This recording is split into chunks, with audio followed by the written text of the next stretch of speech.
नमस्कार, स्वागत है आपका। आप देख रहे हैं जेके प्राइम डिबेट। मैं हूं आपके साथ सना वारिस। जम्मू कश्मीर के सियासत के ग्रैंड ओल्ड मैन कहे जाने वाले फारूक अब्दुल्ला पर आज मुसीबतों का पहाड़ टूट पड़ा है। ऐसा हम इसलिए कह रहे हैं क्योंकि आज की तस्वीर कुछ और कहानी बयान कर रही है और कल की तस्वीर ने कुछ और कहानी बयान की। जी हाँ, इसके पीछे की पूरी तफसील कुछ इस तरह है कि कल हमने देखा कि फारूक अब्दुल्ला एक शादी समारोह में जाते हैं, तकरीब में जाते हैं और वहां पर उन्हें इतने सख्त सिक्योरिटी घेरे के बावजूद भी एक शख्स जो इस वक्त पुलिस रिमांड में है, पुलिस की गिरफ्त में है, वो बंदूक तान देता है। और गनीमत ये रहती है कि बाल बाल बचते हैं फारूक अब्दुल्ला। तो कल से उनकी सेहत के हवाले से और साथ ही साथ उनकी जिंदगी के हवाले से लोग दुआ गो हैं। और हर तरफ से हमने देखा है कि फारूक अब्दुल्ला से बातचीत की जा रही थी कि किस तरीके से ये घटना घटित हुई, उस पर लोग कहीं ना कहीं हमदर्दी का इजहार कर रहे थे। और दूसरी तरफ आज हमने देखा है जम्मू कश्मीर क्रिकेट एसोसिएशन की जानिब से इस घोटाले के मामले में उनके खिलाफ नॉन बेलेबल वारंट जारी कर दिया गया है। और आपको बताएं कि इस मामले में जब एनसी ने कोर्ट का रुख किया तो वहां से भी रियायत उन्हें नहीं मिली। तो ये दो घटनाएं हैं और एक शख्स से ही जुड़ी हुई हैं। आज इसी मुद्दे पर करेंगे चर्चा। हमारे साथ कई खास मेहमान आपसे कुछ ही देर में जुड़ने वाले हैं।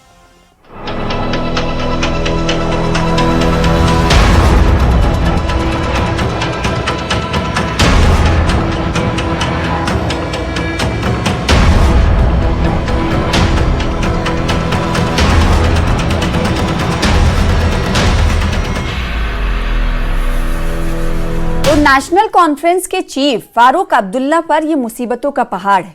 एक वक्त में जब एक मामला किसी शख्स के साथ पेश आता है और फौरन दूसरे दिन ही दूसरा मामला पेश आ जाता है, तो जाहिर सी बात है ये सवाल पूछना लाजमी हो जाता है कि इससे कैसे डील किया जाएगा। इसीलिए हम ये कह रहे हैं कि ये वक्त फारूक अब्दुल्ला पर मुसीबतों के पहाड़ जैसा है, क्योंकि तस्वीर कल की दूसरी थी जो आपको टीवी स्क्रीन पर दिखा रहे हैं। और ये देखिए, दो विंडो हैं, ये दो तस्वीरें हैं आपको, जिसमें एक तो ये हमदर्दी के हवाले से आपको बताएं कि फारूक अब्दुल्ला से इस वक्त जुड़ी हुई हैं। और इसीलिए हमने देखा कि नेशनल कॉन्फ्रेंस के कार्यकर्ता सड़कों पर भी उतरे, क्योंकि बहुत बड़ा सिक्योरिटी लैप्स देखा गया। वो इसलिए क्योंकि जब कोई जम्मू कश्मीर का सीएम रहने वाला कई दशकों तक बागडोर संभालने वाले शख्स यानी वीवीआईपी मूवमेंट है, तो वहां पर पहले सैनिटाइज किया जाता है। और इस बीच जब ये हमले का वाकया पेश आता है तो कई गंभीर सवाल खड़े होते हैं कि आखिर सुरक्षा कैसी थी वहां पर। ये तस्वीर कल की है। और दूसरी तरफ जम्मू कश्मीर क्रिकेट एसोसिएशन का मामला आप जानते होंगे। इस मामले में फारूक अब्दुल्ला आरोपी हैं और आज का दिन उनके लिए कहीं ना कहीं मुसीबतों के साथ आने वाला। हालांकि ये मामला काफी दिनों से फारूक अब्दुल्ला के साथ जुड़ा हुआ है, इसमें आरोपी हैं। एक वक्त पर फारूक अब्दुल्ला जब जम्मू कश्मीर क्रिकेट एसोसिएशन के अध्यक्ष थे तब ये मामला सामने आया था। बीसीसीआई की तरफ से 113 करोड़ रुपए इन्हें भेजे गए थे। फिर उसके बाद 43 करोड़ लगभग रुपए के गबन का आरोप फारूक अब्दुल्ला पर है। तो पैसे 43 करोड़ यानी 43 करोड़ से ज्यादा के पैसे का गबन का आरोप फारूक अब्दुल्ला पर लगा। और उसी मामले में आज कोर्ट ने नॉन बेलेबल वारंट जारी किया, यानी गिरफ्तारी का वारंट जारी कर दिया। वो भी ऐसी गिरफ्तारी जिसमें कोई बेल जमानत नहीं दी जा सके। अब इस मामले में जब एनसी ने कोर्ट का रुख किया तो वहां से भी इन्हें रियायत नहीं मिली। तो दूसरी तरफ कल ही हमने देखा है कि फारूक अब्दुल्ला पर एक हमला करने की कोशिश की गई। जिस शख्स ने हमला किया उसका नाम कमल सिंह जम्वाल है और उसका ये कहना है कि उसे कोई मलाल नहीं है। हाँ, इनफैक्ट मलाल इस बात का है कि उसकी गोली जो निशाना था वो चूक गया। 20 सालों से वो कह रहा है कि हम इस फिराक में थे कि फारूक अब्दुल्ला को हम निशाना बना सके। तो कहीं ना कहीं इस तरह का ये मामला गंभीर सवाल खड़े करता है और सुरक्षा के दृष्टि से कई सवाल खड़े करता है। जब वीवीआईपी मूवमेंट होता है, जब पूर्व सीएम हो किसी शादी समारोह में आने वाले हों और दूसरी तरफ मौजूदा डिप्टी सीएम हो और सीएम के मीडिया एडवाइजर हों, तो ऐसे में अपने आप में सुरक्षा के गहरे मापदंड पहले ही तैयार कर लिए जाते हैं कि किसी तरह की अनबन ना हो। और आपको बताएं उस दूसरी तरफ फारूक अब्दुल्ला की मुसीबतों का पहाड़ इस वक्त बढ़ते हुए नजर आया कि आज इस हवाले से जेकेसीए पूरे मामले को लेकर नॉन बेलेबल वारंट जारी किया गया। तो ऐसे में सवाल उठता है कि आखिर नेशनल कॉन्फ्रेंस इन दोनों मामलों को किस तरह से देखती है। हमारे साथ कई खास मेहमान जुड़ने वाले हैं। चलिए सबसे पहले सबका तारुफ करा देते हैं। हमारे साथ नम्रता शर्मा साहिबा हैं जो कि सीनियर लीडर हैं कांग्रेस की, जुड़ चुकी हैं। बहुत स्वागत है मैम हमारे साथ जुड़ने के लिए। विक्रम मल्होत्रा साहब भारतीय जनता पार्टी की स्पोक्स पर्सन, स्वागत सर वक्त देने के लिए। और साथ ही साथ नीलोफर मसूद साहिब आपसे कुछ ही देर में हमारे साथ टीवी स्क्रीन पर नजर आएंगी, नेशनल कॉन्फ्रेंस की स्पोक्स पर्सन है, उनसे पूछना और ये जानना जरूरी है कि इस वक्त पार्टी इन दोनों खबरों से कैसे डील कर रही है। और डॉक्टर विकास पाढ़ा साहब हैं जो कि पॉलिटिकल एनालिस्ट के तौर पर हमारे साथ जुड़े हुए हैं। उनसे हम ये समझने की कोशिश करेंगे कि ये जो दो खबरें हैं, इन दोनों खबरों के पीछे की गहराई को कुछ किसी और नजरिए से देखा जाए या फिर सिर्फ और सिर्फ जो इस वक्त कार्रवाई हो रही है, कल जो घटना घटित हुई और आज जो कोर्ट की तरफ से उन्हें नॉन बेलेबल वारंट के खिलाफ नॉन बेलेबल वारंट जारी किया गया, इसमें कुछ गहराई है। सभी मेहमानों का खास इस्तकबाल करते हैं। हालांकि शुरुआत हमें नेशनल कॉन्फ्रेंस से करना था, वेट कर लेते हैं नीलोफर मसूद साहिबा। सबसे पहले विकास जी मैं आपके पास आऊंगी। डॉक्टर विकास साहब, इन दोनों खबरों को पॉलिटिकल चश्मे से अगर देखा जाए तो आप कैसे देखते हैं? क्या इन दोनों खबरों के बीच कुछ कनेक्शन आपको नजर आता है? नमस्कार सना जी, और सबसे पहले बहुत बहुत धन्यवाद, और मेरे को पैनलिस्ट को भी नमस्कार। सना जी, ऐसे देखने में तो ये बिल्कुल अलग घटनाएं हैं। जैसे कल की जो घटना हुई है, दुर्घटना हुई है, और मुझे एक तो ऊपर वाले का शुक्र है कि किसी का कोई जानी नुकसान नहीं हुआ। तो ये बहुत बड़ा एक लॉ एंड ऑर्डर कोई सिक्योरिटी का लैप्स था, जिसकी वजह से इतनी क्लोज उनपे हमला हुआ और वो जान उनकी बच गई। तो वो तो मैं इनको कंस्पिरेसी थ्योरीज में जाना हो तो आज सबको पता था कि इस जेकेसीए स्कैम की सुनवाई है, तो उनको जोड़ के देखिए अपना माइंडसेट की बात है कि लोग जो है वो जोड़ सकते हैं, लेकिन मैं अगर रैशनल माइंड से देखना हो, ए पॉलिटिकल चश्मे से देखना हो, तो ये बिल्कुल अलग घटनाएं हैं। वो एक सामाजिक समारोह था, एक शादी का फंक्शन था जिसमें वीवीआईपीज आए थे। कहीं ना कहीं कोई चूक हुई है सिक्योरिटी पॉइंट ऑफ व्यू से कि इतने पास से उनके पास फॉर्मर सीएम हैं जिनको जो कि एक टारगेट पे रहे हैं हमेशा टेररिज्म के दौरान, वो चीफ मिनिस्टर रहे हैं, उनके पास एक बंदूक का जाना, ये एक मुझे लगता है बहुत ही दुर्भाग्यपूर्ण बात थी और सिक्योरिटी का कहीं ना कहीं क्वेश्चन रेज करती है। और जो आज हुआ है, कोर्ट की कार्रवाई हुई है, मुझे लगता है कि लॉ अपना काम कर रहा है। जो एक स्कैम जम्मू कश्मीर उस साल में जब यहाँ पे हमने रणजी ट्रॉफी जीती है जम्मू कश्मीर ने 66 साल में पहली बार, और ये स्कैम में नॉन बेलेबल वारंट मिलना कहीं ना कहीं एक ये आंसर दे देता है कि जम्मू कश्मीर को 66 वर्ष क्यों लगे रणजी ट्रॉफी जीतने में। ये इसका आंसर देता है कि जो लोग इसके जिम्मेदार बनाए गए थे, जिनका काम था यहाँ पे क्रिकेट की सुविधाओं को बढ़ाना, अगर 113 करोड़ दिए गए और 43 करोड़ अलेजिडली उनके तो निजी खातों में आ रहे हैं, तो ये बिल्कुल दर्शाता है कि यहाँ किस तरीके से चीजों को कंट्रोल किया जाता था, मैनिपुलेट किया जाता था, और अपनी मर्जी से 370 और 35 की आड़ में इस तरह से चीजों को ठीक है। तो आपका ये कहना है कि इसके पीछे कोई गहराई नहीं है, दोनों अलग अलग इंसिडेंट्स हैं। नीलोफर साहिबा हमारे साथ जुड़ चुकी हैं, बहुत शुक्रिया। स्पोक्स पर्सन है नेशनल कॉन्फ्रेंस की, नेशनल कॉन्फ्रेंस का पक्ष रखने के लिए मौजूद रहे हैं। नीलोफर जी, सबसे पहला सवाल आपसे करना था, चूंकि आप देरी से जुड़ी। मेरा सवाल ये है कि कल से लेकर आज तक इनफैक्ट फारूक अब्दुल्ला, जो घटना घटित हुई फारूक अब्दुल्ला के साथ, उससे हमदर्दी का मुजाहरा किया जा रहा था, और दूसरे दिन हमने देखा कि तस्वीर बिल्कुल अलग नजर आई। हालांकि ये पुराना मामला है, कोई ऐसा नहीं है कि कोर्ट की कार्रवाई आज ही शुरू हो गई, और आज ही ये सुनने में आता है कि नॉन बेलेबल वारंट जारी किया गया है फारूक अब्दुल्ला के खिलाफ, वो भी जम्मू कश्मीर क्रिकेट एसोसिएशन वाले मामले पर। इन दोनों मामलों को नेशनल कॉन्फ्रेंस कैसे देखती है? आपका बहुत बहुत शुक्रिया मुझे मदु करने के लिए। जितने भी मेरे को पैनलिस्ट है यहाँ पर, सबको सलाम आदाब। देखिए, जो कल का एपिसोड हुआ है जिसमें एसोसिएशन बिड आपने खुद देखी किस तरीके से फारूक अब्दुल्ला साहब पर, जो न सिर्फ जम्मू कश्मीर नेशनल कॉन्फ्रेंस तंजीम के रूहे रवा है, बल्कि एक ऐसे स्टलवार्ड है, एक ऐसे लीडर है जिसको पूरे देश भर में हर एक डिग्निटी की नजर से, इज्जत की नजर से देखता है। और एक ऐसी वॉइस है, बेबाक ऐसी वॉइस है कि कोई भी मुद्दा हमारे जम्मू कश्मीर से रिलेटेड, लद्दाख से रिलेटेड या किसी भी स्टेट के रिलेटेड हो, चाहे वो हिंदू है, मुसलमान है, सिख है, किसी से भी वो रिलेटेड हो, जेन्युइन इशू है, वो उन चीजों को हमेशा उठाते हैं। तो एक आवाज को दबाने की कोशिश की गई है, एक आवाज जो डेमोक्रेसी की है उसको साइलेंस करने की कोशिश की गई है। मेरे पास शब्द नहीं है कि मैं किन शब्दों से इसका कंडम करूं। स्ट्रॉन्गेस्ट वर्ड में मैं इसको कंडम करती हूं। न सिर्फ हमारी तंजीम इसको कंडम करती है, बल्कि आज हर कोई पॉलिटिकल पार्टी जो है उसने इसको कंडम किया है। हर एक जम्मू कश्मीर का जो वासी है वो रंजीदा है, उनके दिल गमजदा है, क्योंकि उनके प्यारे जो लीडर है रूह रवां जो है जम्मू कश्मीर के, उन पर अटैक किया गया है।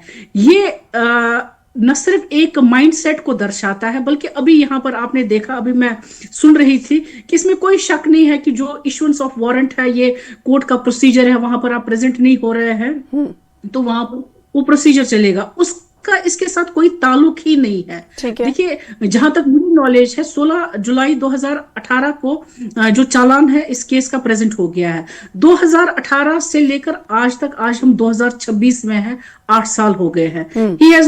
Nobody has proved the guilt against him। तो ये हम कहेंगे कि वहां पर एम्बेजलमेंट हो रही थी, वहां पर ये हो रहा था, इसलिए हम रणजी ट्रॉफी नहीं जीत रहे थे, ये बिल्कुल गलत है और ऑब्जेक्शनेबल रहेगा। क्योंकि कोर्ट में हम ये बिलीव करते हैं और हर जगह हम बिलीव करते हैं, हमारा आइन है जो हमें ये कहता है जब तक कि कोई किसी की गिल्ट प्रूव नहीं होती, you can not accuse him, you can not call him the criminal. जहां तक अटैक की बात है, मुझे आप कुछ सेकंड्स दे दीजिए।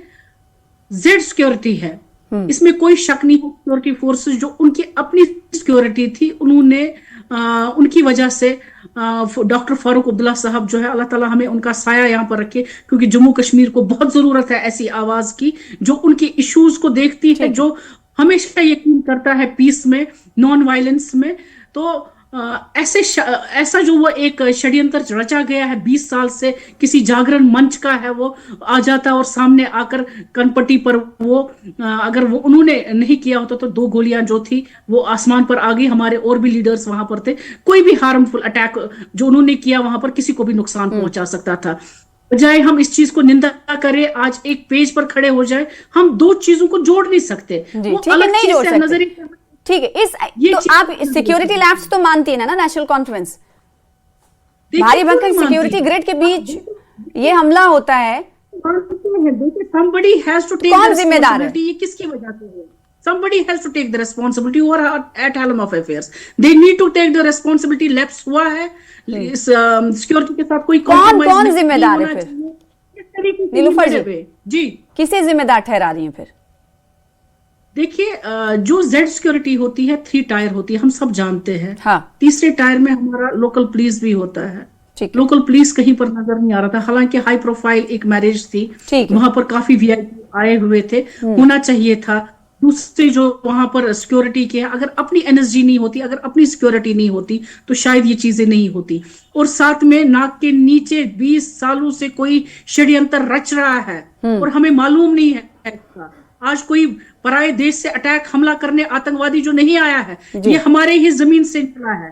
तो देखना है, जानना है क्या वजह है, कौन सा माइंड सेट है ये, इसको निकालना है और सामने लाना है उन लोगों को जो पर्दे के पीछे ये गेम खेल रहे हैं, ऐसी आवाजों को साइलेंस करना चाहते हैं, ऐसे लोगों को सामने लाना और कड़ी से कड़ी सजा। आज बुलडोजर चलना चाहिए था उसके घर पर, आज पीएसए लगना चाहिए था उसके खिलाफ। हम तो हमेशा बुलडोजर लेकर खड़े होते हैं। क्या आज जेन्युइन केस है? प्रॉपर्टी अटैच होनी चाहिए थी ऐसे शख्स की, जिसने हमारे नम्रता जी, देखिए, ये ऐसी एक घटना है जो किसी भी लीडर के साथ घट सकती है, और ये खुदा का शुक्र ये था कि बाल बच गए जो भी लीडर वहां पर मौजूद थे, 2 से 3 जिनका जिक्र हमने किया, बाकी सुरक्षा घेरे में थे। क्या आपको लगता है कांग्रेस इस इंसिडेंट को कैसे लेती है और कांग्रेस किसे मौरूदे इल्जाम ठहराती है? देखिए, पहले तो सबको नमस्कार। और आज पटल पे मेरे ख्याल से पार्लियामेंट में खड़गे साहब ने खुल के कहा कि कहीं ना कहीं ये एक साजिश तो नहीं है कि फारूक अब्दुल्ला साहब को एलिमिनेट करने की, और जिस तरह से एक आवाज है, हमने देखा कि पिछले 2014 के बाद जिस तरह से डायसेंट की आवाज को साइलेंट करने की कोशिश की जा रही है, कोई साजिश हो, ताकि जिस तरह से आज देश और दुनिया में नजर बनी हुई है कि प्रधानमंत्री जिस तरह से कॉम्प्रोमाइज करके आए हैं कश्मीर हमारे यूएस में, और उसके बाद आज भी नजर नहीं आते, तो ये बहुत बड़ी एक जो ये घटना है, इसको इस तरह से देखा जा सकता है कि एक तो एक सिक्योरिटी लैप्स है, दूसरा कि एक Z+ सिक्योरिटी वाले बंदे पे अगर ऐसा हो सकता है, जो बिल्कुल, तो आम लोग कहाँ जाएंगे? तो फिर एक आम नागरिक की सुरक्षा की जिम्मेवारी, एक आम नागरिक की जिम्मेवारी जिन कंधों पे है, वो बिल्कुल नाकाबिल कंधे हैं। और यहाँ तो एलजी साहब और वहां यूनियन मिनिस्टर, होम मिनिस्टर साहब, बिल्कुल हमने देखा कि इस तरह के सिक्योरिटी लैप्सेस होते आए हैं, चाहे वो पहलगाम में हो, पुलवामा में हो, उड़ी में हो, और आज भी पता नहीं चला कि पहलगाम में मारने वाले आतंकवादी कहाँ चले गए, पुलवामा में RDX कहां से आ गया। तो ये तमाम चीजें जो हैं वो ये सामने दर्शाती हैं कि सिक्योरिटी को बड़ा इतनी अच्छे तरह से नहीं देखा जा रहा। ठीक है, बहुत लैप्सेस हम देखते आए हैं, और ये बहुत बड़ा सिक्योरिटी लैप्स है। अगर एक्स-CM अगर जा रहा है तो लोकल पुलिस की कहीं ना कहीं कुताही तो हुई है। ठीक है, तो ये कोई मामूली बात नहीं है। इस घटनाक्रम के पीछे कौन जिम्मेवार है, क्या साजिश है, इस सबको बारीकी से देखे जाना चाहिए। पर कौन देखेगा? आज एजेंसीज तो खुद आज एजेंसीज जो हैं वो तो खुद संदेह के घेरे में है। सारी एजेंसीज जिस तरह पपेट की तरह काम कर रही हैं बीजेपी के साथ, तो मुझे लगता है जब तक कि यूनियन मिनिस्टर जो होम मिनिस्टर हैं अमित शाह, जब तक वो इस पोजीशन पे रहेंगे तो इंक्वायरी कैसे कंडक्ट होगी? He needs to resign because continuous process है। हम चाहे यूपी देखें, बाकी जगह देखें, मुझे लगता है इस तरह की घटनाएं लगातार बढ़ती जा रही हैं। तो he needs to owe the responsibility here, LG and their home minister. Security lapse है और ये पहली बार नहीं है।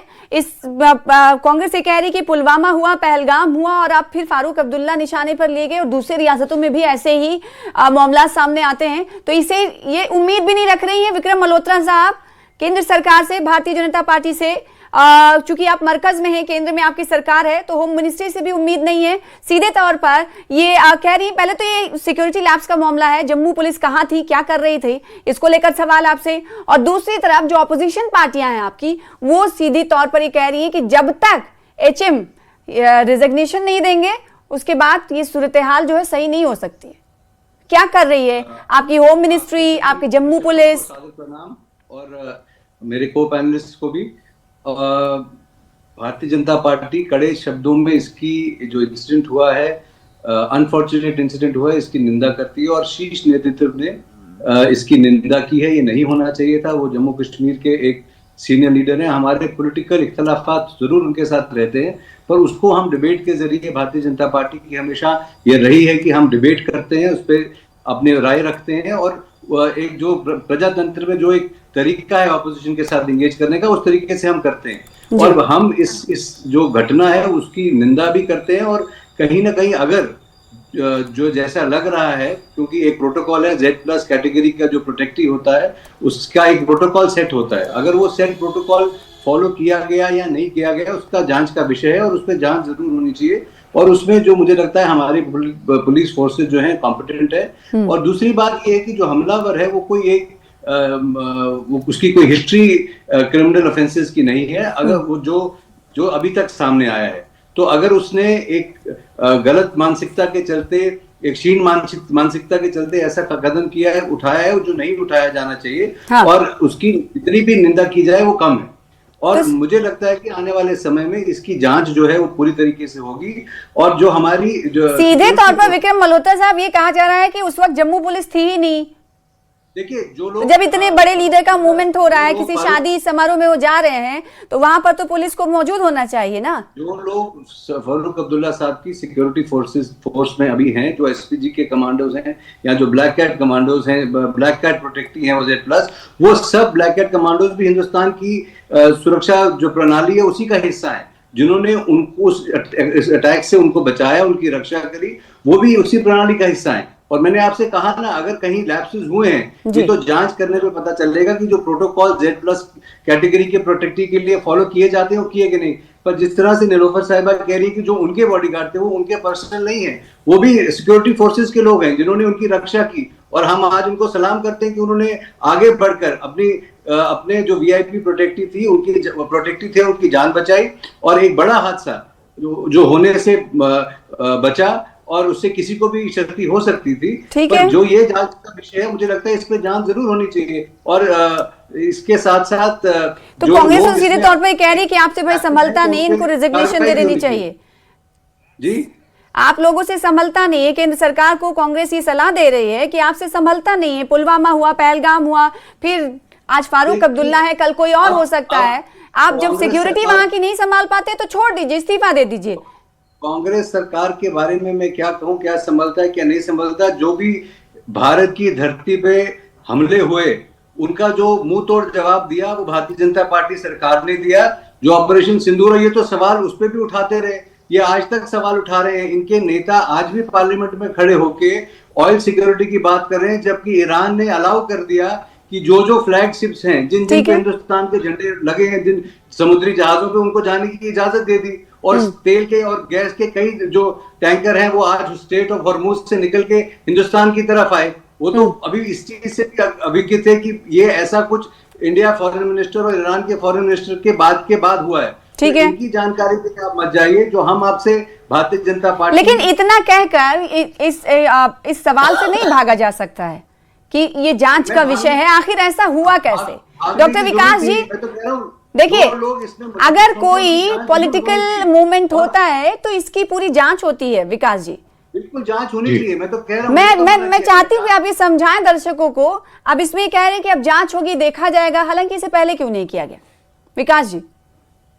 जी, ये बिल्कुल मैं सहमत हूं कि ये बहुत बड़ा लैप्स था। एक हाइप, जो शादी, एक सोशल फंक्शन जहां पे इतने वीआईपीज थे, और डॉक्टर फारूक अब्दुल्ला जो काफी लंबे समय से जम्मू कश्मीर जैसे सेंसिटिव स्टेट के मुख्यमंत्री रहे हैं और ये हिट लिस्ट पे रहे हैं, क्योंकि इन्होंने इतने लंबे समय तक राज किया और ये बेबाक भी है, हमेशा सुर्खियों में भी रहते हैं और एक एसपीजी प्रोटेक्टिव हैं। और मैं इस बात से जरूर सहमत हूं कि इनको अगर इस हमले को नाकाम भी किया गया तो वो भी हमारी सिक्योरिटी एजेंसी ने किया, लेकिन बात फिर भी लोकल पुलिस की आ रही है, तो इसकी जरूर जांच होनी चाहिए कि इसमें अगर कोई कोताही बरती गई तो वो क्यों बरती गई, और आगे से ये रिपीटेशन ना हो, आगे से ऐसा ना हो, इसके लिए समझना होगा, सिक्योरिटी एजेंसियों को देखना होगा कि कहां पर गलती हुई। कुछ कहना चाह रही थी नम्रता जी? देखिए, मैं सुन रही थी भारतीय जनता पार्टी के प्रवक्ता को। वो कह रहे थे कि कांग्रेस का क्या ही कहना। मैं जानना चाहती हूँ कि आज तक जांच हुई कि पुलवामा में वो आरडीएक्स कहां से पहुंचा? क्या जांच हुई कि पहलगाम में जो आतंकवादी आ गए वो आज कहां, कौन खा गया उनको? जमीन खा गई, आसमान खा गई? तो ये, और 26/11 में जब मुंबई हुआ था, आतंकवादियों को वही मार गिराया गया था, और वही ताज होटल के बाहर खड़े होके यही नरेंद्र मोदी जी ने प्रेस कॉन्फ्रेंस की थी। और जो एक बचा था उसको फांसी पे चढ़ा दिया गया था। तो हम सब जानते हैं कि कौन टेररिज्म को कैसे कर्ब कर रहा है। बातें बड़ी बड़ी करना या एक मीडिया हाइप ले लेना, जो कांग्रेस कह रही है, क्या नेशनल कॉन्फ्रेंस उससे इत्तेफाक रखती है? क्या वाकई में इस वक्त जम्मू कश्मीर की स्थिति नहीं संभाली जा रही है? नीलोफर जी देखिए, दिन ब दिन मुझे लगता है ऐसे हादसे हो रहे हैं जो हमें ये अंडरस्टैंड कराने को मजबूर कर रहा है कि हालात वाकई में अगर हम देखेंगे जमीनी सतह पर ठीक नहीं है। इसमें कोई शक नहीं है, पथराव रुक गया है, ये हम बिल्कुल एग्री करते हैं इस चीज के साथ। जो स्ट्राइक्स होती थी 2-2 महीना, 1-1 महीना, वैसा नहीं हो रहा है। लेकिन जो चेंज यहाँ पर अब मिलिटेंट अटैक्स में आ गया है, दैट इज ए डिफरेंट। जो हम अगर हम 2019 देखेंगे, हमने हाल ही में लास्ट ईयर हमने पहलगाम देखा। आप खुद जानती हैं कि किस तरीके से बेगुनाहों खून बहाया गया और हमें कितने शहीद हमें हो गए। नहीं, तो इसको लेकर, लॉ एंड ऑर्डर की सूरत-ए-हाल को लेकर क्या आने वाले दिनों में नेशनल कॉन्फ्रेंस दिल्ली का दौरा करेगी, या फिर कुछ आप लोगों ने कंडेम तो कर दिया, क्या इसको लेकर पेशरफ्त आप करेंगे कि जम्मू कश्मीर जिन एक सेंसिटिव जगह है उसको, वहां पर इस तरह के लैप्स हो रहे हैं, तो इसे दुरुस्त किए जाने को लेकर नाराजगी दिखाएंगे आप? मुझे लगता है आज नाराजगी हर एक पॉलिटिकल पार्टी ने, हर एक शख्स ने जो यहाँ का रहने वाला है, हर किसी ने नाराजगी जो है वो इजहार की हुई है।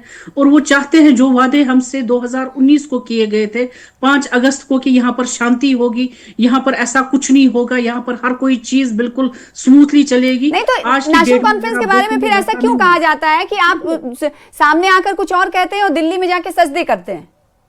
देखिए, क्या हम किस चीज को हमने कहा दिल्ली में कोई अलग चीज और यहाँ अलग चीज?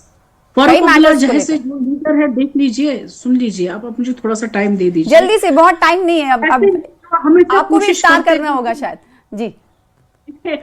हमेशा उनकी कोशिश रहती है कि कोई वायलेंस नहीं होनी चाहिए, हमेशा वो पीसफुल जो है, अगर आप वाकई में सिंबल कहेंगे सेक्युलरिज्म का, वो है डॉक्टर ठीक। फारूक साहब। अगर वाकई में पीस का सिंबल है वो ठीक डॉक्टर है। फारूक अब्दुल्ला साहब है। उनकी हमेशा कोशिश रही है नेगोशिएट ऑन टेबल हो और कोई चीज हो जाए, लेकिन अनफॉर्चुनेटली जब एक एक्स सीएम, जब एक एक्स एमपी, जब एक बिल्कुल वही सवाल उठता है कि जब जम्मू कश्मीर के हवाले से केंद्र सरकार ये कहते हैं कि सुरक्षात्मक दृष्टि से बहुत तब्दीली आई है, जो कुछ पहले होता था अब नहीं होता है, तो जो मौजूदा वक्त फारूक अब्दुल्ला जैसे लीडर के साथ ये घटना घटित हो जाती है, तो आम लोगों की सुरक्षा के हवाले से हम किससे सवाल खड़े करेंगे, किससे अपनी सुरक्षा माने कि वहां पर सुरक्षा सही है, आम लोग फिर कहां जाएंगे और क्या करेंगे। बहुत शुक्रिया तमाम लोगों का हमारे साथ जुड़ने के लिए और अपना अपना पक्ष रखने के लिए। फिलहाल इसी के साथ मुझे दीजिए इजाजत। देखते रहिए न्यूज़ 18 जम्मू कश्मीर लद्दाख हिमाचल। नमस्कार, आदाब।